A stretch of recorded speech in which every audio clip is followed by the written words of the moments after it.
Thank you, Melissa, and welcome to everybody. Thank you for taking a time out of a busy schedule or busy night. I know you may be different from different time zone. So enjoy, and I hope this is an informative webinar for you. So we're going to cover today fuel blending and its impact on refinery profitability. I'll give you some historical perspective of blending technology over the 5 decades. We'll also discuss the progress of blending architecture, what are different modes of blending, and then I'll present you a case study as recent as a few months ago, based in US refinery, of rundown blending system.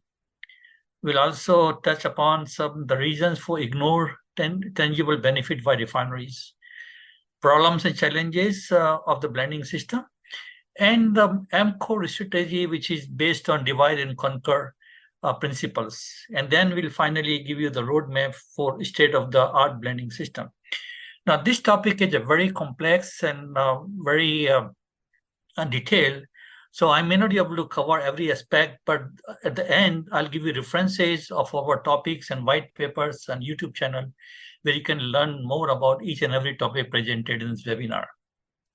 So let's start some of the trivial stuff that you all may be aware of. What is the product of crude oil, 1 barrel of crude oil? If you look at the diagram on the left-hand side, we have a major products produced out of a barrel of crude oil. But interesting is in the middle, which is the fuel products, which is kerosene, gasoline, jet fuel, and finished motor gasoline and distillate fuel oil. Now, these 5 products by itself make about 80 to 85% products from the crude oil. And they control the profitability of a refinery, which is not more than 7 to 8%, and it's very volatile in the not so good time like 2 years ago when we had a COVID in the worldwide.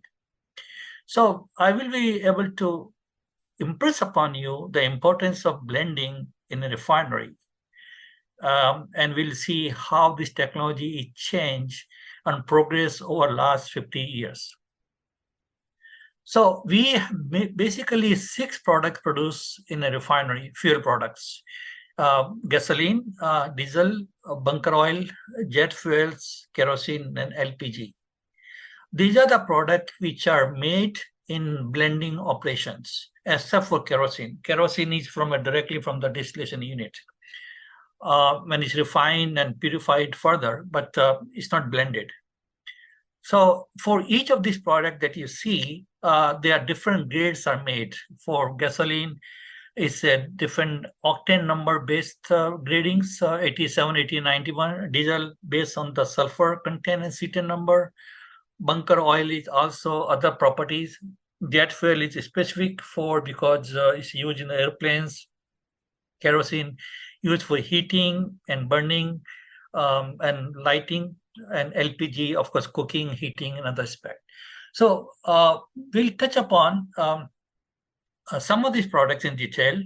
What are they and how they are made? So the types of fuels and characteristics, if you look at it at the top, we have 6 products, and it gives you indication of each of these products, how are they made. Now, look, start with the gasoline. It's about 45 to 50% out of crude oil, and it's made by blending 8 to 12 components. Some of the components could be butane, naphtha, reformate, FCC, alkylate, isomonate, and hydrocrackate.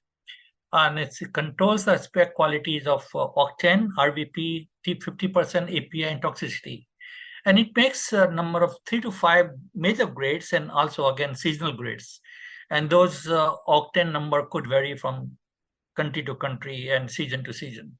And basically, end use is automobiles. How it's produced is by blending. Even though I said a batch blending, but we'll go in detail that what are different modes of blending. If you go to diesel products, it's about 20 to 23% of the crude oil. It is made by 4 to 5 products, and basically from a middle distillate from crude unit. And qualities are C10, sulfur, density, etc. And number of grades are 2 to 7. And it's used in commercial, automotives, railroads, aircraft, military vehicles, agriculture machines, and again, it's made by blending. Bunker oil is only 40%, 4%. It's made by 3 to 5 products. And it uses intermediate fuel oil and distillates residual oils. And it controls the viscosity, sulfur, cloud point, flash point, pour point, etc. And there are about 5 to 8 different types of grades and used basically in marines like ships.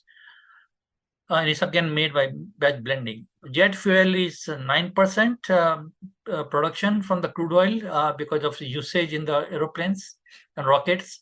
And number of companies 3 to 5. Naphtha uses naphtha, gasoline, kerosene, etc. And the same qualities, viscosity, flash point, etc. Freezing point because of the high altitude. It uses 10 to 15 grades and is used in airplanes and rockets and run-down blending. I'll explain to later on what's a run-down blending versus the batch blending. Now, kerosene is 0.4%. This is a small quantity of the crude oil, and it's made directly from crude unit fractionation, and is refined and purified further for the end uses. And it has a melting point, freeze and flash point, auto ignition temperature, etc. And it's made to 2 to 3 grades maximum. Uses heating, cooking, and light lamps, and straight from crude units. Last LPG, which is about 4% and 2 to 5 components. Basically, it has 2 major components, butane and propane. And the proportion of butane and propane also varies whether it's used in winter season or summer season. And its qualities are RVP, volatility, corrosion, odor, heating values, and number of grades are basically 2 for seasons of winter and summer. And its end uses are heating, cooking, etc., and vehicle, and also used in refrigeration. So there are 4 modes of blending that I use in the refinery. This is a manual of batch blending, all products except kerosene. Rundown blending, which is used for diesel, jet fuels, and gasoline. Gasoline is very rare, but I'll present you a case study where rundown blending is also used for gasoline. Then the best is inline blending for diesel, gasoline, marine fuels, and multi-header blending for gasoline and crude oil. Crude oil is more prominent for multi-header blending. Gasoline, I have done a 1-2 projects where 2 grades of gasoline were made simultaneously in multi-header blending. Now, let me give you a timeline of this advance in fuel blending technology, how it's progressed over 5 decades.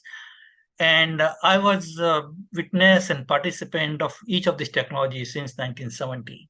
You will appreciate that how far and how complex the blending technology has become, despite the notion that it's just a recipe mixing, which is not, especially for fuel blending. Before 1970s, we did not have the hardware and software and the technology for doing the blending. So how was it done? It was done basically either by manual blending, where we take 1 tank at a time, measure the flow by flow meters and control, stop and start the pumps and the valves, etc. Between 1970 and 1980, the industry uses a mainframe, IBM 4381s, and they were using a control PLC to control the flow and make the recipe. And the operating system was MVS, and it was a manual, inline, and the quality analysis was lab analysis. It was linear models, LP, and blending system architecture was only 2 levels, and we discussed more on what 2 levels are. Now, I did a project in early 80s for Exxon Rotterdam, which was using mainframes and PLC. So this is real. As we progress in 1980s to up to 1990s, it changed from PLC to control valves in DCS. And again, it was using the mainframes. And the operating system became MVS RTPMS, which was based on mainframes. And I don't know if any of you are familiar or worked on it. It was basically a control system used as operating system used on the mainframe 4381s of IBM. blending mode was inline, and lab analysis was, and discrete analyzers were the quality analysis mode. Blend models again were linear, and LP, and 3 layers of blending architecture. As we progress in the 1990s, it started producing, besides IBM 4381, so on IBM workstation, PH2, it was like a earlier version of personal computers, but high-end servers, but it was not a mainframe. And then it was using RTPMS and Unix, again, the same technology, inline blending, lab analysis, linear, and then it changed to started using nonlinear optimization, nonlinear blend models, LP and NLP, and it started having 3 layers. We come to 2001 to 2010, it went further, and we didn't need to use IBM 4887's mainframes. We started using Windows Server, and Windows software become more advanced to offer the better front-end user interface. And again, it was inline blending, but then the industry progressed to using online analyzers besides discrete analyzers. And we'll touch upon the difference between discrete analyzers and online analyzers. Again, the model was linear, nonlinear, LP, NLP, and 3 layers. We progressed further in 2011 to 2020, and the industry progressed from Windows Server to workstation. So it became a less expensive hardware to do the blending. And we changed from online analyzers, which was a single component, single quality, to multiplex online analyzers. And then the models and the recipe optimizer and 3 layers of architecture remain the same. Now, this is 2021 and plus, which is the current, which is become very modern. And only thing we have seen the change is the recipe optimizer. Besides the LP and NLP, we are seeing the use of neural network and artificial intelligence. And we will see during the presentation. In my view, the technology has come to a sort of a maximum, optimum technology. And what more it might go is only basically of optimizing the recipe and controlling the actual blend control and minimize the giveaway. In terms of hardware and software, it has come to the best of all technology. So this is give you a case study of 6 refineries that I've gone through. The refinery A was just a PLC-based manual blending, lab analysis, trim control, a manual linear blending recipe, and no optimizer, swapping of component tanks, no spare pumps, etc. As the decade progressed, it went further down and it started using a discrete analyzer, as I said before. It started using the linear blending optimizer. When we further gone to next decade, it installed multiplex, multi-analysis analyzer, and updated NIR models. Next, it became using a nonlinear blending models, quality tracking of tanks. And it went further as we progress, and we started using the up-to-date blending models and parameters customized for the refinery. And the latest one, F, is the online control and optimization system and integrated offline, online systems and planning system. So the technology had progressed quite a bit. And all of this case study, I'm the personal witness of all this technology. And I was fortunate enough to work in each phases in which refinery, different layers of technology implementation. So let's discuss what is a 2-layer blend control architecture. In 2-layer blend control architecture, we have a DCS, which does the inline blending control. And basically, it controls the recipe of all the components that are configured. But the recipe comes from an offline optimizer, which is Excel-based offline optimizer. Now, this technology I have witnessed as as far as about 10, 12 years ago, where the refinery planner were using a simple Excel-based optimizer using a linear models, not updated model, and they just download the recipe to the DCS to RBC control system, which is regulatory blend control system. Now, what happened was that if the refinery was very particular about it and concerned, it also updated the optimizer by interactive coefficients, dew point coefficients, blend specification, blend demand prices. But still, it gave away the qualities because recipe was not optimized, and the qualities of the tank, component tanks, were not up to date. It was only at the planning stage, so it did have some giveaway, and refinery was losing money. So the limitation of two-tier blend control was online analyzers or header do not add any benefits. They were just monitoring the quality control of the blend. Running stock tanks may violate the quality. If you are feeding the tanks as well as blending, the quality of the tank will change, accordingly recipe will change, and there was no way to control in real time. Plant recipe, as I said, may be outdated because the quality were not up to date. And RBC, which was DCS-based regulatory blend control, had no means to correct SEP. It was the algorithm was not there; it was just controlling the basic recipes. The interaction coefficient, which is called as the new dew point or ethyl coefficient, was youth planner with 3-4 years old and may not be updated. So Excel-based optimizer was not suitable for incorporating nonlinear blend models. So what do we do? Or what did we do? We added another layer. To solve the problem of two-tier blend control, we added another layer of online blend control, which were removing some of the deficiency of the DCS-based regulatory control. So it would adjust the recipe online or real time for changing in the stock tanks due to running tank for automated lab analysis.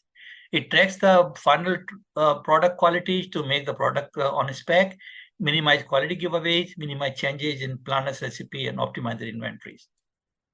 So this becomes a three-layer architecture where the recipe from the planner, it may be again Excel-based, but it was downloaded to the online control. And it has a two-part of that one. One part was the optimizer, and the second part was integration of qualities. So integration of tank quality was feeding to the recipe optimizer, and from there, the new recipe was calculated, and it was fed to the RBC. It again has a limitation. The limitation was the quality of the tank was still not in real time. Because and if unless it happens to be closed, but it's a running tank that you see the third one, the quality of this tank was changing. And if it's changing, then the recipe will not be optimal, and still you end up giving some giveaway. So what did we do? There was a solution. How do we calculate the qualities of this tank in real time? So that was the next generation changes in technology of the blending system. So the limitation was that also the blend models used in online blend control were not consistent with the offline optimizer, which was used by the planner and the blend control engineer. They were using two different models. So that caused some of the giveaways, qualities of the blend, despite by adding a third layer of online control. If the drastic changes in stock qualities or while stream qualities, recipe changes quite frequently. Initial implementation of discrete online analyzers at header outlet was very slow, inaccurate, and often non-functional. I've seen Octane engine used in offline mode at the blend header, and which were taken readings every 10 to 15 minutes. So it was not continuous feedback. The online control contain all functionality in one module. So tank quality integration and online, they're operational only during blend run. If the blend was not running, online analyzers were not operational. So it didn't give any information about the blend quality or header quality for the next blend. So the advances of in online blend control was to integrate offline and online blend control using the same model from the same vendor to consistent blend models and optimizers. So that removed one of the factors of inconsistency in the blend model. Then Refinery started installing integrated multi-analysis online analyzers such as NIR for header and stock tank quality during fast and slow loop sampling using multiplexer. Now, some refineries installed two sets of NIR, one for the stock qualities analysis and one for only the header. I've done that project for refineries in Mexico, where we installed two headers. In modern time, one analyzer, NIR, can do multiplexing using a slow loop and fast loop and monitor both the component qualities of the tank as well as the header qualities. The tank quality integration, which was the second part of the online control, was decoupled from online control module and implemented in online tank quality tracking system to predict the tank qualities online for entire enterprise. Now, online analyzers used continuously. They do not need any initialization or warm-up period for blend runs. Blend optimization can be done anytime because they have the latest blend qualities of the blend tanks. And the optimization and the planning was more accurate than before. So this is a pictorial view of the 3 layers architecture where you have an offline optimization planning, which is done basically by planner, either a refinery level or enterprise level. Then it comes to the online advanced blend control optimization, and this is run in workstation, anti-workstation that you should remember, and the operator is the regulatory research controller. And then there's 3 layers, which are very important for the blend control system in modern days. So if, again, the current technology of online control, that you see the same thing here, that you have a multiplexer online analyzers, which is using a NIR, RVP, NIR, sulfur, and they are feeding to both the component tanks as well as the header.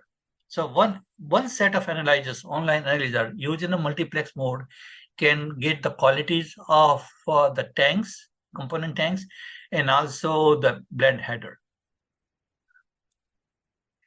So in advances in online tanks quality tracking system. Now, the difference is the analyzers are kept at the inlet of the tank, of the component tank, because once the analyzer gives the quality of what's coming of the stream, the system can calculate in real time the qualities of the blend control of the blend tanks, component tanks. And it's very important that the blend models which are used for predicting the tank qualities of the components are the same blend models used for the online and offline control system. Otherwise, again, there will be inconsistency. With this, the cycle was complete, and planners and the engineers were getting the quality of the tank and product tank in real time and off time. So even if the blending is not executed, planner was able to get the qualities of the tanks in real time for the next planning. So his prediction and optimization and planning for enterprise become better and better. Another advantage of this tank quality tracking system is that not only it gives the feed forward, but it also gives the feedback. So if it is connected to the process units, any qualities of the streams coming from the process also feed forward the blending system. So it is doing both dual purpose of controlling the blending as well as giving the feedback to the process unit to adjust their set points. So it became a sort of an integrated system between the on-site and off-site in terms of quality of the stream. And of course, the cross-check was the lab analysis. So the system always compared the lab and the analyzer value to calculate the errors and biases. Now, so from my talk, it looks that blending is very important. So for a refinery, which can make or break the profitability of the refinery. Now, how much profit we are talking about? How much economic incentive we are talking about? So I try to give an example here. Let's see if we have 100,000 barrels per day refinery and it's producing 50% of gasoline. If we can save 1 cent per gallon of gasoline, just 1 cent, look at the profit. Refinery can save $7.7 million per year. And if it is a 300 barrels refinery per day, it can multiply 3 times. So typically, from industry standard, we are able to save 2 to 3 cents per gallon of gasoline. So you can see how much profit or how much incentive refinery is able to get from the blending system. Now, payback period is only 12 to 18 months maximum. The problem is that even at such a lucrative economic incentive ignored by the plant management, and we'll go some of the reasons as we progress in this webinar.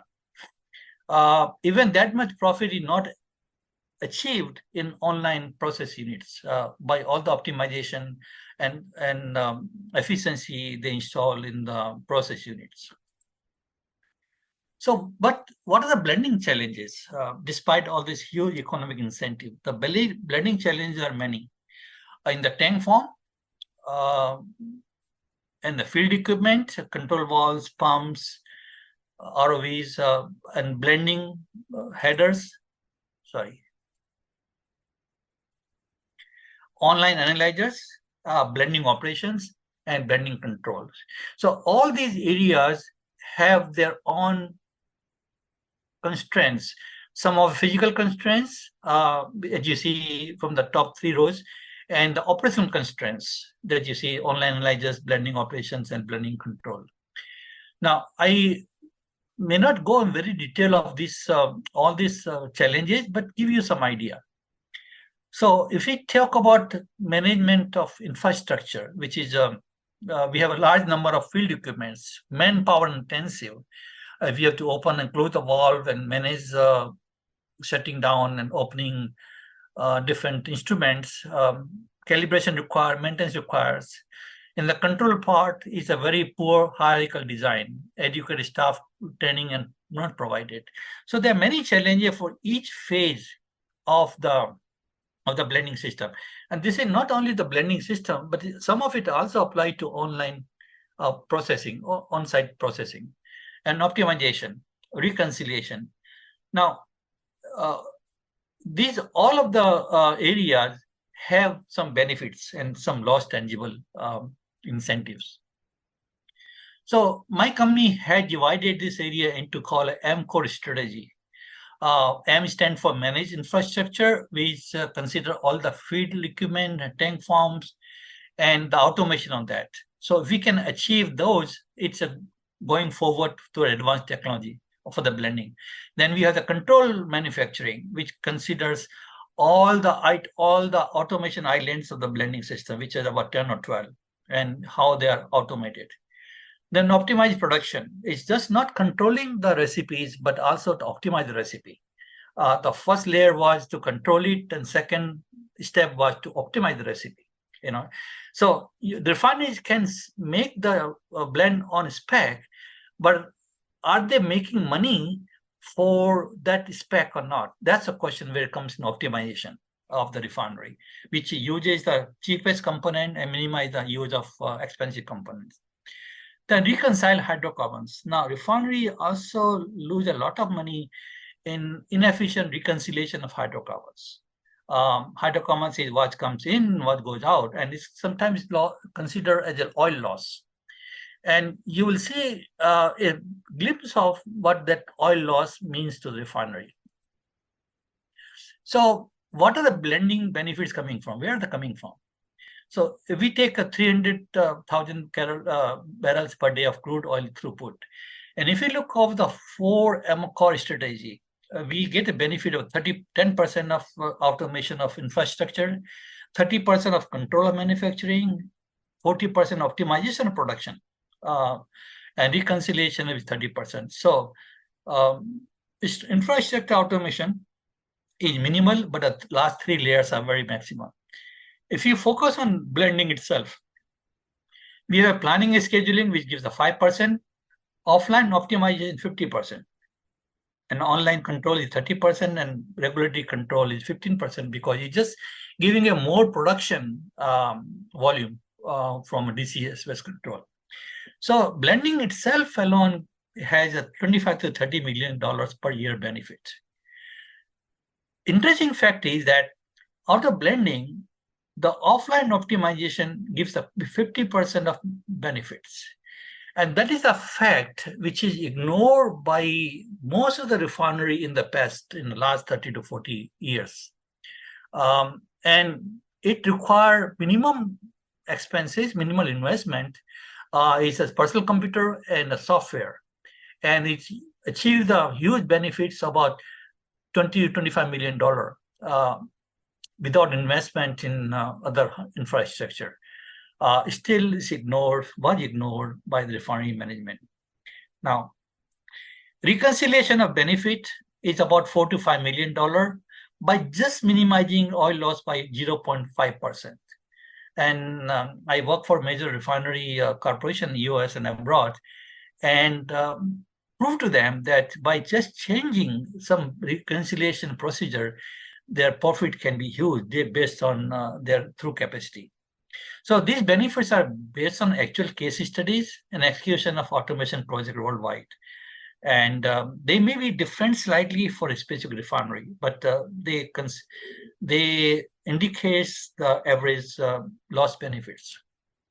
Now, let me give you a true case study of a gasoline rundown blending system, and you will appreciate the benefits achieved by just changing the structure and technology of this one.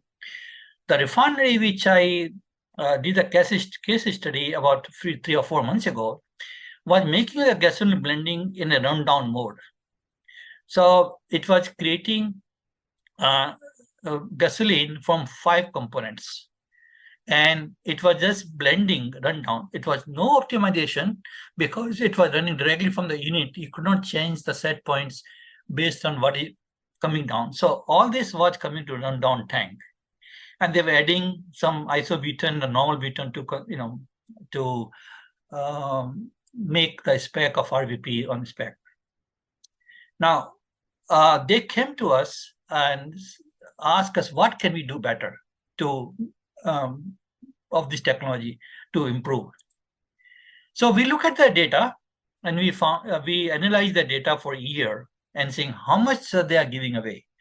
So if you look at the RVP, it was giving away about 1.5. See, if you look at the 1 and 2, you can see the quality giveaway for 2 tanks. This is quite huge. If you look at the octane violation, they were violating it, and they were also giving away. And if you're violating a spec, you cannot sell it. So what you have to do, you have to correct it by trimming high octane components, which is expensive components. But if you're giving away, refinery just let it go, because there's nothing we can take away from the qualities. Same thing for sulfur and something for benzene. So rundown blending for gasoline was giving a lot of problem because they did not have any control in place. So look at the benefit that they lost. If I just take the 2022 giveaway and 2023, they lost about, if you add 3 and 4, $8 million for a simple operation of 100,000 barrels per refinery. And 2023, in first and second quarter, look at the loss, $11 million. And this is real data from a US refinery. So we looked at this giveaway, and there was a huge incentive. So the question was, what can we do to improve this or minimize the giveaway?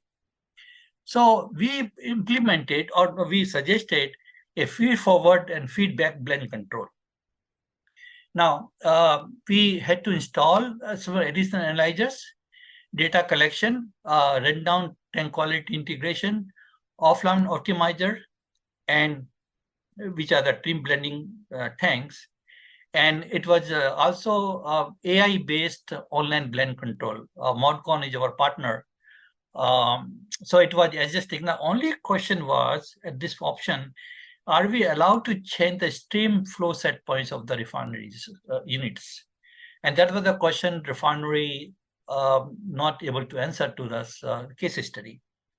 But the whole scheme was able to demonstrate in principle that it is possible to do a giveaway even of a rundown blending control.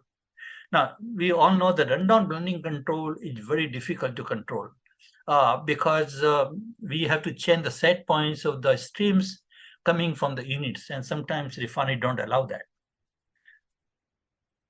This is a AI-based controller for the online analyzers, which is use a blending model, recipient, and controls it.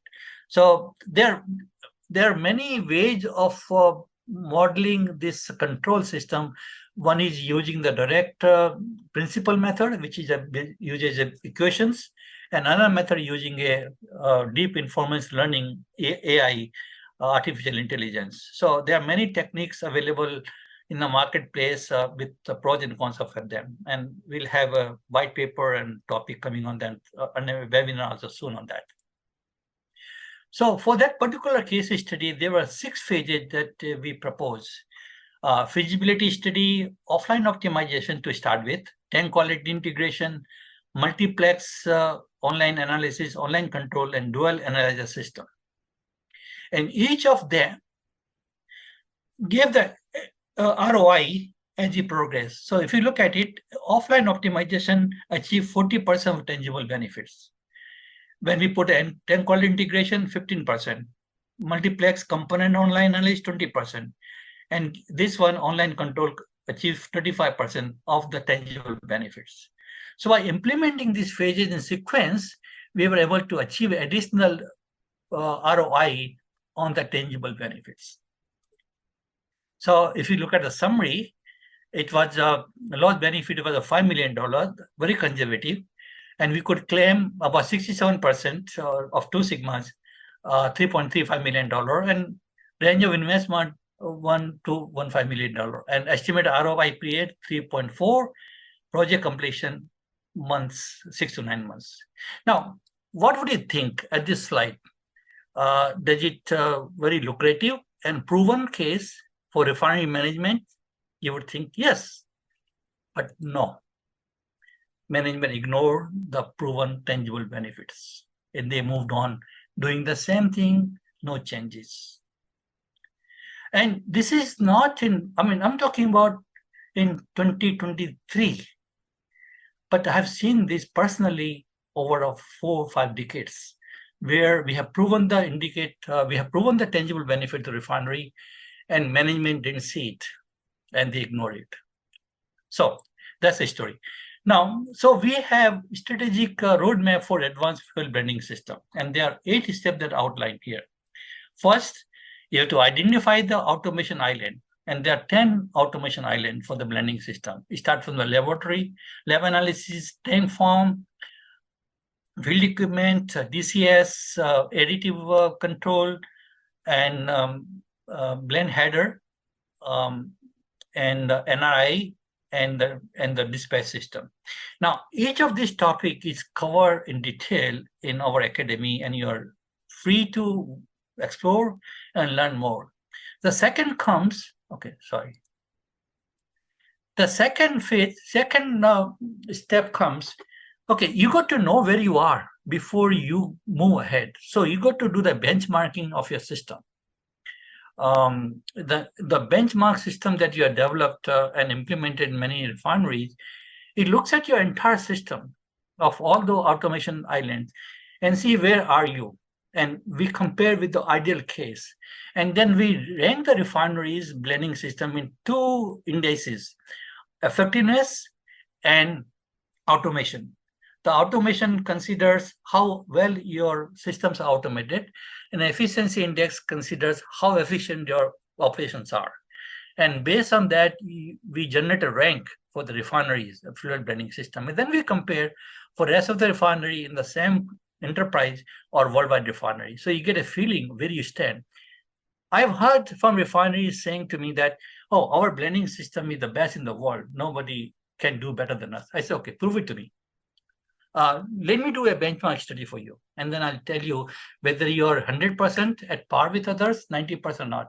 And with this technology, this methodology, we will do that. There is a white paper published on this technology. There are two white papers published. You can have liberty to download it from a site and look at it. Next comes use correct blend models. Now, they're very simple blend models for RVP, distillation columns, and other distillation points. But for octane, it's a complex, like DuPont coefficients or ethyl equations. And for each of them, they are very specific for each refinery. You cannot take the blend models, say, even for DuPont coefficient and apply for each refinery. You have to customize it. And for customization, for example, DuPont coefficient takes 5 to 10 years. They never do it 5 to 10 years. We have developed a technique by we can use the historical data of the blending and generate those DuPont coefficients online, non-invasive methods of this thing. And we'll discuss in paper or future webinar. Then the next thing is to regress those model parameters, because each refinery blending system is different. It's very specific because what kind of a component they use, what qualities of the components they are, and you have to customize the parameters of each blend models. Then install tank quality tracking system, because the bottleneck in all the system is we have to know the component qualities in real time. If it's running tank or not running tank. Not only for executing the current blend, but also planning for the next blend. Then you have to go through a cycle of updating blend model.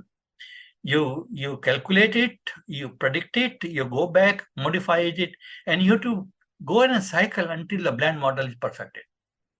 And then you have to use the nonlinear blend optimizers.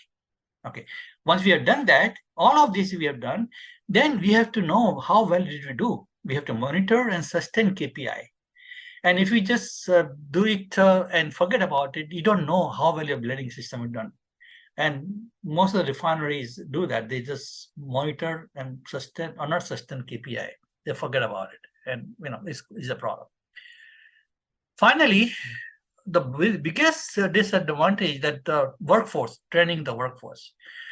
The workforce keeps on changing. They keep on transferring from one to another department, and they come as fresh. They are fresh graduates in this thing, and there is no training available for even a blending system.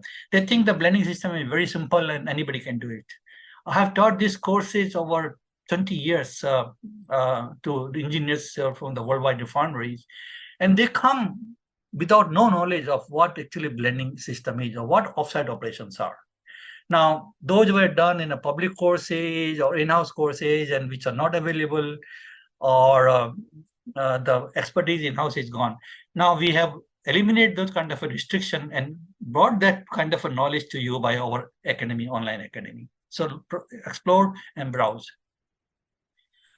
These are the additional sources of learning of each of the topics that I talked about this thing, and these are topic number on our academy. And there are also some white papers that you can download from our site free of cost. Also, we are making all those topics available on the YouTube channel. So you can watch many interesting topics which are not available. Especially, we have 5 topics from our partner ModCon, which talk about analyzers and AI, artificial intelligence, and online blend control. Please subscribe and watch them. In summary, fuel blending technology has come a long way in hardware, software, models, controls, and overall system design. What once was only possible on mainframes, IBM 4381s, using MBS and TSO type of thing, now is commissioned with better interface and functionality on workstation and Microsoft Windows. Believe it or not, I'm presenting this webinar on the laptop, and I can do the blend control from the laptop, which is all the blend models, non-linear optimization controls, and everything on the blend. So technology has moved from very expensive, heavy-duty 4381 to laptop. But it's very ironic and sad that many refineries still are ignoring the huge yearly benefits of advanced blending control system available now. We discuss a case study of ignored and lost benefit even by refineries in the advanced countries. We have summarized a strategic roadmap of 8 steps to design, implement, and commission a state-of-the-art fuel blending system. In the end, some quotes that I've heard over my career in the blending system or refinery. First one is very interesting. Those who understand cannot make decision, and those can make decision don't understand. Fact of life, what we gain in efficient and optimized on-site process units, we lose it all in inefficient and suboptimal blending operation offsite. The last one, comfort zone. My manager says it's okay to lose up to 100,000 barrels, $100,000 per month in the blending. And these are real quotes that I've heard and witnessed during my career of 40 years. That's the end of my presentation. We have a webinar coming on November 15th on webinar 8, and that will go talk about model-based real-time tracking tank qualities. Registration will start soon after this webinar. That answer is it. Now we can answer our question. We can start the question answer. Malisha? Absolutely. So we do have one question that came to me in chat. The question is what are the challenges to the blending technology with the use of additive to improve spec? Well, for the additives, I have done a project in Mexico many years ago, where the additives are added in line along with the blend components. I don't have time to show that architecture, but the challenges are only whether you do after the blend is completed or you do in line. There are two technology, and refinery use both of them. Next question. All right. I do not see any more questions in my chat box. Not sure if anybody sent you a private question, but that is all the questions that I have. Okay. So we have just two questions to ask, and I will appreciate if you just take you a few minutes and answer those questions. The questions will be these two questions. Marisha, can you start the poll? Yep. I went ahead and launched the poll. Please go ahead and take a moment to answer these poll questions.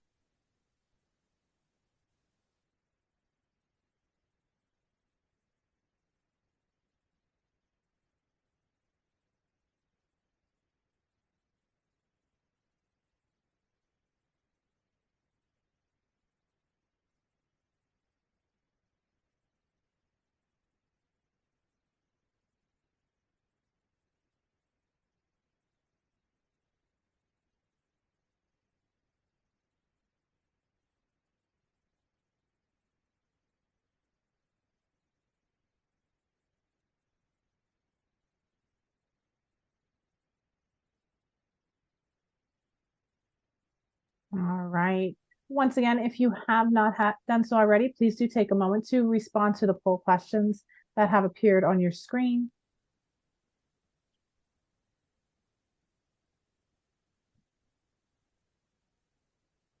I will go ahead and end the poll shortly. And we do look forward to seeing you next time on our next webinar in November. Thank you all so much for joining us today. We do appreciate your time. And again, please respond to the poll questions before you leave. And I appreciate if you take a few minutes and answer the survey which we sent to you. And when you complete the survey, we'll give you the complimentary ebook, which has about 20 plus white papers that I have published on this technology. So it will inform you to you. Also, you can book 1 hour of consultation with me, free, and we can answer all your questions, doubt that you might have on your operations. We thank you very much and appreciate it, and hope to you next time on our next webinar. Awesome. Thank you all so much for joining us today. Have a wonderful day, everyone.